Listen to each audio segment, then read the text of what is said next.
Thank you, Joseph. Appreciate the kind introduction. Also, always the reminder of just how long we've known each other. And you seem not to have aged. I may have. I have to say that LiUNA is a fantastic partner under Joseph's leadership with our government in terms of what we're trying to do around growing an economy and a jobs environment, and it's always a pleasure to work with you. I appreciated the I don't know if I'll call it a smattering, but the applause for the Minister of the Environment role. I'm learning as the Minister of Finance, given my primary role is to collect taxes from all of you, I shouldn't expect applause in the same way, but thank you to those of you who acknowledge that. I think as well, one of my colleagues, Minister Lecce, our Minister of Education in the room, and I'd just like to acknowledge Stephen, one of our great young leaders, who this is a fellow that you're going to want to watch, not just in the very sensitive portfolio that Premier Ford has trusted him with, but also in the future. Just a fantastic individual. You're also going to be joined, I'm told later, by one of the other fantastic members of our cabinet team, Minister Caroline Mulroney, who's our Minister of Transportation. When I think of Caroline, I think of someone walking around with $90 billion of infrastructure money to spend in her pocket. So I'm not sure who might find that interesting, but you should definitely listen to what she has to say.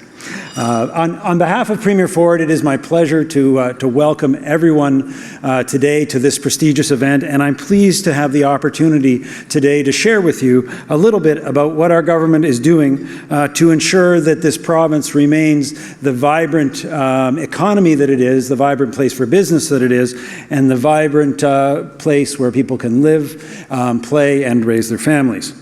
Whether, and many of you are, and I saw many friends here, it was a pleasure to see many of them at the reception beforehand, but whether you've had a business here for 50 years or you are thinking of Ontario as a place to invest, I'd encourage you to look closely at the opportunities that Ontario has to offer in terms of a place for your business. From the perspective of our government, we understand and make sure that we regularly communicate that our role is to make sure that we create the environment for an economy that can create and sustain both wealth creation and innovation. We believe that successful businesses will be the drivers of future opportunity for all Ontarians. And so you will have heard the phrase from time to time from my Premier, for those of you who are listening, talking about open for business. But the reason that that is such a focus for us is because we understand the unique role of business. The wealth that's created comes from business. The opportunities and jobs that are created come from business, and that's why we are so keen to make sure that that environment is the one that you want, whether it's to grow your existing business or to invest anew here. Now, our government is playing its role through smart regulation, reasonable taxation, and responsible fiscal management. And we know that if we follow that roadmap and we are consistent in that regard, that will empower business to create more opportunities for all Ontarians. Now, part of my job, it won't surprise you, is to touch base on a regular basis with senior business leaders, and I had a chance to do that today with a number of you. Just last week, I had the chance to spend some time with Roy Gorey, who many of you will know is the CEO of Manulife, and who's going to be speaking a little bit later. And in preparing my remarks, I was reflecting on my conversation with Roy, and really it was a conversation about what's going on in the world. The challenges, the instability, the dynamic nature of the political and economic environment. So things like the China-US trade discussions, things like Brexit, were all top of mind in our discussion. The news every day reminds us, and the news today is no different, for instance, out of the UK, but it reminds us that business and government alike need to continually adapt to a sometimes unstable international environment and to be agile in order to cope with circumstances that are constantly evolving. We understand that, and we understand that that's the environment that all of you who work in the global business arena are faced with. And that's why since our election in June of last year, our government has worked very hard to refocus Ontario's energies on ensuring that our province is a stable and reliable jurisdiction, a solid foundation on which you can build your business success, whether that's domestically here in Canada or internationally. We've moved swiftly during our first years to strengthen our economic foundations and to improve Ontario's business and investment climate. One of the early hurdles was the challenging fiscal situation that we were left by the previous government, and particularly with regards to debt and deficit. And of course, one of the reasons, as people dedicated to public service, that we are concerned ourselves with debt and deficit is because every dollar that goes to pay interest is a dollar that isn't spent on vital services like healthcare and education. To put in perspective the challenge that we are addressing right now, my former ministry, the Ministry of Environment, Conservation and Parks, a pretty important area of environment, receives less funding in 1 year than we pay to creditors in just 12 days. That's the nature of the challenge, and just to not hide the numbers, that's about $400 million that we're paying in interest in 4 days, or $13 billion in interest. So we know that deficits need to be tackled, not just because of the impact that they have on vital public services, but also because deficits hinder investment and job growth because they undermine competitiveness by creating uncertainty for investors and businesses that want to grow and build their businesses here. So we've been working diligently with a clear plan to return our budget to balance. Now, I know many of you in the room, and I know that whether you're in the public sector or the private sector, fixing the finances is rarely an easy job, and it's never a fun job. But as it would be in your business, it must be done, and in the case of Ontario, we are doing it, and it will be done. Now, our province has a number of wonderful advantages, and our government is working to build on those. And for those of you who are visiting our province for the first time, I hope you'll take the opportunity to speak to some of the individuals at the conference who are from Ontario. And for those of you from Ontario, I think you'll hear some common themes. One, of course, is that Ontario is the center of Canada's capital markets. Our leading financial service companies, and I mentioned one of them already today, have global scope and global ambitions. Toronto is the second largest financial market in North America, and Ontario has by far the largest concentration of head offices in Canada and is home to almost all of our banks, insurers, and relevant financial institutions. Given the importance of this sector, the effectiveness of our capital markets, our capital market regulation, and the broader financial sector are of critical importance. And in that spirit, our government is taking action to ensure that we maintain and improve the competitiveness of our capital markets. A key part of that plan is the Ontario Securities Commission creation of a regulatory burden reduction task force. Its goals, and the goals of all of our reforms going forward, are to ensure transparency and make sure our capital markets are efficient to feed the entrepreneurial spirit that we know exists in Ontario and across the country. Now, Ontario also has a treasure trove of natural resources. A strategic focus of our government is the Ring of Fire, which, for those of you who haven't heard of it before, is a significant mineral deposit in northwestern Ontario. The region is estimated to contain as much as $60 billion worth of chromite, which is vital for the production of steel, and the region also contains a bevy of other natural resources, including nickel, copper, and platinum. The development of the Ring of Fire has been beset by delays for more than a decade, but just last week, our government announced important progress with First Nation communities in that area. That progress means that our mutual focus with our First Nation partners will ensure the construction of access roads and other infrastructure that are needed to at last ignite this fantastic resource opportunity. So resources are also a strategic asset that we have in Ontario. Now, all of that Ontario has to offer is powered by one of the most highly skilled, educated, and motivated workforces that you will find anywhere in the world.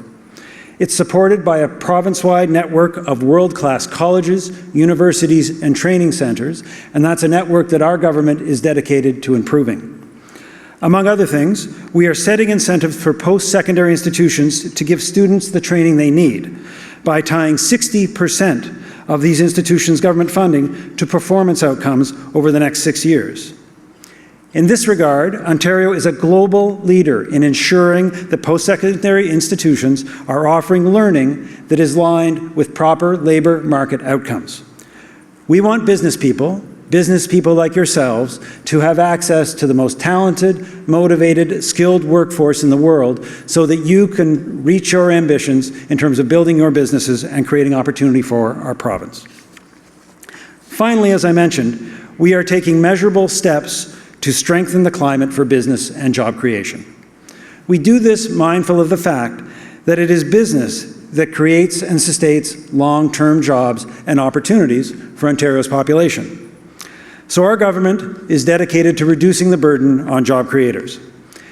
In our first budget, we enabled businesses to write off in-year capital costs on new equipment. This initiative alone will provide $3.8 billion in corporate tax relief over the 6 years, and of course will encourage companies to invest in plant and equipment in Ontario.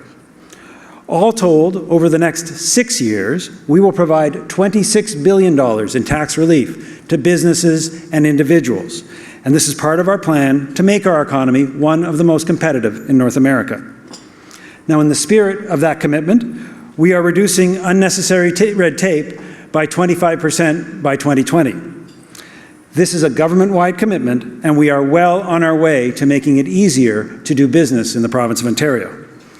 And these are all just samples of the efforts that we're taking and undertaking to make sure that we unleash the entrepreneurial spirit and make Ontario the place to invest. Now, we are 1 year, or just over 1 year in our mandate, and so far the signs are encouraging. The jobless rate in Ontario is a modest 5.7%. Since last June, Ontario businesses have created 170,000 new jobs for Ontarians. In the first quarter of this year, business investment in plant and equipment is up 4.6%. And all of the indices for that period show consumer spending on the uptick as well. Now, more important than the statistics, on your way in today from wherever you were coming, you may have noticed one of the very obvious signs of growth. And I'm referring to the construction cranes that dot the skyline anywhere across the Greater Toronto Area.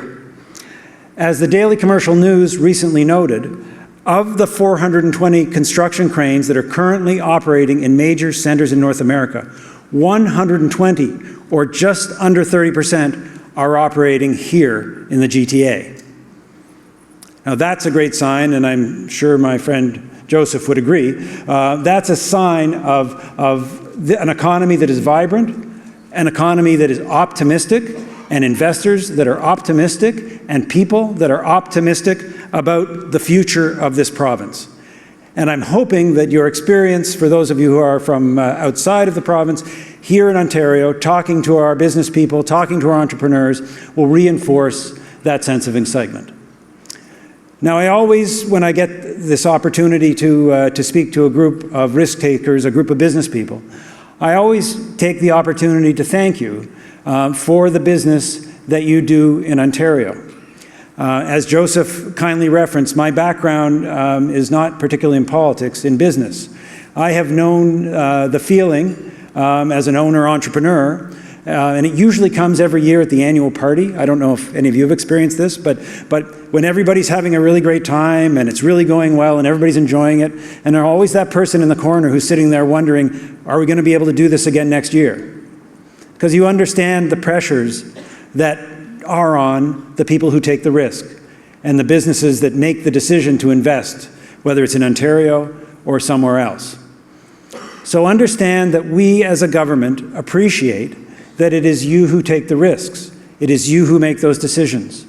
Government in other quarters sometimes wants to take credit for the prosperity of our people, and they're wrong when they do that. It is business people and entrepreneurs who create the opportunities for our citizens.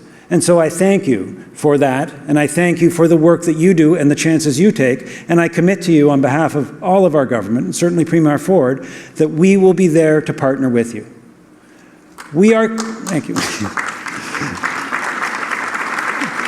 We are committed to making sure that Ontario is a sustainable island of calm in what is, unfortunately, an increasingly volatile world market. We are there and we are listening to understand what you need as business people, what you need as investors, to ensure that this province is the place where you want to build your next plant or invest in your next software design hub, or add to the business you're building, or build your next development. And we are here to listen to all of that feedback, and we are here to act to make sure that we put into place that environment that will ensure your success, because we understand that the success of business and the success of investors is tied to the success of the province that we love. Thank you very much, and I hope you enjoy your conference.